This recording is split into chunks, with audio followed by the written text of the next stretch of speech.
আসসালামু আলাইকুম। Facebook cover আর্টের ধারাবাহিক ভিডিওতে আপনাকে স্বাগতম। আজকের এই ভিডিওতে আমি আপনাদের সাথে এই ডিজাইনটি শেয়ার করব। আশা করি এই ডিজাইনটি আপনাদের খুব ভালো লাগবে। তো এই ডিজাইনটি করতে হলে বরাবরের মতো আমাদের পিক্সেল অ্যাপ এবং ফটো রুম নামের দুটি অ্যাপ প্রয়োজন পড়বে। দুটি অ্যাপে আপনারা প্লে স্টোরে পেয়ে যাবেন। তাছাড়া আপনাদেরকে একটি পিএলপি ফাইল ডাউনলোড করতে হবে, যেটা লিঙ্ক ডেসক্রিপশন বক্সে দেওয়া আছে। আর বরাবরের মতো পিএলপি ফাইলটি 4 ডিজিটের পাসওয়ার্ড দিয়ে লক করা। ভিডিওতে একটি একটি করে পাসওয়ার্ড দেখানো হবে। আপনারা 4টি পাসওয়ার্ড সংগ্রহ করে পিএলপি ফাইলটি ডাউনলোড করে নেবেন।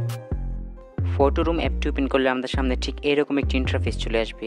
তারপরে এখান থেকে আমরা রিমুভ ব্যাকগ্রাউন্ড একটি অপশন পেয়ে যাবো, আমরা এটাতে ক্লিক করে দেবো। তারপরে এখান থেকে আমরা আমাদের ছবিগুলো দেখতে পাবো, অথবা আপনি এখান থেকে চাইলে গ্যালারি ওপেন করতে পারেন। তো আমরা প্রথম ফটোটাকে সিলেক্ট করব। তো ফটোটা সিলেক্ট করা হয়ে গেলে অবশ্যই আপনার ফোনে ইন্টারনেট কানেকশনটি অন রাখবেন। তারপরে ফটোটা কিছুক্ষণ স্ক্যানিং করা হবে। স্ক্যানিং করা কমপ্লিট হলে আপনার সামনে ঠিক এরকম একটি ইন্টারফেস চলে আসবে। ট্রান্সপারেন্ট একটি অপশন পেয়ে যাবেন, আপনার এই ট্রান্সপারেন্টে ক্লিক করে দেবেন। তারপর আপনার সামনে ঠিক এরকম একটি ইন্টারফেস চলে আসবে। তারপরে এখান থেকে আপনারা সিম্পলি পার্সনটাকে সিলেক্ট করবেন। তারপরে এখান থেকে আপনারা চলে আসবেন একদম নিচের দিকে, এবং এখান থেকে আসার পরে অ্যাডজাস্ট এই অপশনটাতে চলে আসবেন, এবং এইখান থেকে আপনার ফটোটা আপনার প্রয়োজন অনুযায়ী আপনি এটাকে এডিট করতে পারেন। তো প্রথমে আপনার কী করবো, স্যাচুরেশনটা সিলেক্ট করব, তারপর এটাকে একদম -100 করে দেবো। তারপরে এখান থেকে আমরা টার্ন অপশনে ক্লিক করব। তারপরে এখান থেকে আবার পার্সনটাকে সিলেক্ট করব। তারপরে একদম লাস্টের দিকে চলে আসবো। এখানে আসার পর আমরা ফিল্টার একটি অপশন পেয়ে যাবো, আমরা এটাকে এনাবল করে দেবো। তারপর আমাদের সামনে বেশ কিছু ফিল্টার চলে আসবে। তো এখান থেকে আপনার ছবির সাথে চাই এরকম একটি ফিল্টার আপনি অ্যাপ্লাই করবেন। তো আমি এই ফিল্টারটাকে অ্যাপ্লাই করলাম। তারপরে ডান এই অপশনে ক্লিক করে দেব। তারপর এখান থেকে শেয়ার এই অপশনে ক্লিক করব।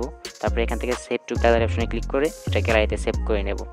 তো একইভাবে কিন্তু আপনার দ্বিতীয় ফটোটি আপনি এইভাবে এডিট করে নেবেন। এবার আপনাকে পিএলপি ফাইলটি ডাউনলোড করতে হবে। তার জন্য ডেসক্রিপশন বক্সে থাকা লিঙ্কে ক্লিক করলে আপনাকে ঠিক এরকম একটি ইন্টারফেসে নিয়ে আসা হবে। তারপরে এখান থেকে নিচে পাসওয়ার্ড দিন অপশনটা দেখতে পাবেন, এই অপশনে ক্লিক করে ইউর পাসওয়ার্ড এই অপশনে ক্লিক করে দিবেন। তারপরে এখানে আপনারা সঠিক পাসওয়ার্ডটি বসিয়ে দিবেন। তারপরে এখানে আপনারা সাবমিট একটি অপশন পেয়ে যাবেন, এই সাবমিট অপশনে ক্লিক করে দিবেন। তারপর আপনার সামনে ঠিক এরকম একটি ইন্টারফেস চলে আসবে, এবং এখান থেকে আপনার ড্রাইভ লিঙ্কটি পেয়ে যাবেন। এই ড্রাইভ লিঙ্কের উপরে ক্লিক করে দিবেন।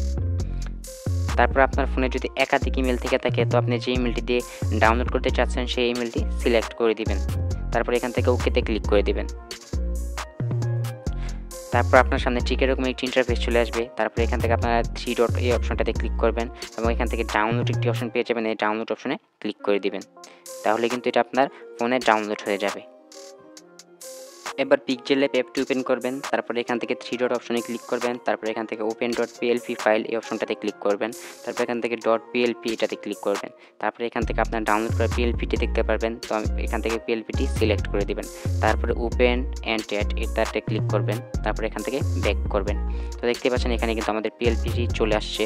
তারপরে এখান থেকে আমরা লেয়ার অপশনে ক্লিক করব, এবং লেয়ার অপশনে ক্লিক করলে এখান থেকে কিন্তু আমরা সিম্পলি সবগুলো ফটো এখান থেকে চেঞ্জ করতে পারবো।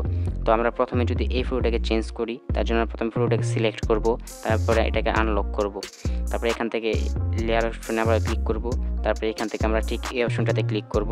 তারপরে এখান থেকে রিসিলেক্ট একটি অপশন পেয়ে যাবো, আমরা এটাতে ক্লিক করে দেব। তারপরে এখানে আমাদের গ্যালারিতে থাকা ফটোগুলো শো করবে, যে ফটোগুলো আমরা একটু আগে লাইভ ফটো রুম থেকে এডিট করেছিলাম। তো আমরা এই ফটোটাকে সিলেক্ট করে দেব। তারপরে এখান থেকে আমরা এটাকে চাইলে ক্রপ করে নিতে পারি। তো আপনার প্রয়োজন অনুযায়ী আপনি এটাকে ক্রপ করে নিতে পারবেন। তারপরে এখান থেকে সিলেক্ট অপশনে ক্লিক, ওকে অপশনে ক্লিক করবেন। তারপরে এখান থেকে এটাকে আপনার প্রয়োজন অনুযায়ী ছোটো বড়ো করে এটাকে পজিশন মতো বসিয়ে নেবেন। তারপরে একইভাবে কিন্তু এখান থেকে আপনারা আপনাদের নামটাও চেঞ্জ করতে পারবেন। তারপরে এখান থেকে যে ইউজার আইডি দেখতে পাচ্ছেন, এটাও কিন্তু আপনারা এখান থেকে চাইলে খুব সহজেই চেঞ্জ করে নিতে পারবেন। তো সম্পূর্ণ কাজ কমপ্লিট হয়ে গেলে তারপরে এখান থেকে সিম্পলি সেভ আইকনে ক্লিক করবেন। তারপরে এখান থেকে সেভ এস ইমেজ অপশনে ক্লিক করবেন। তারপরে এখান থেকে আলট্রাটা সিলেক্ট করবেন। তারপরে এখান থেকে সেভ টু গ্যালারি অপশনে ক্লিক করে এটা গ্যালারিতে সেভ করে নেবেন। ব্যাস, আমাদের কাজ কমপ্লিট।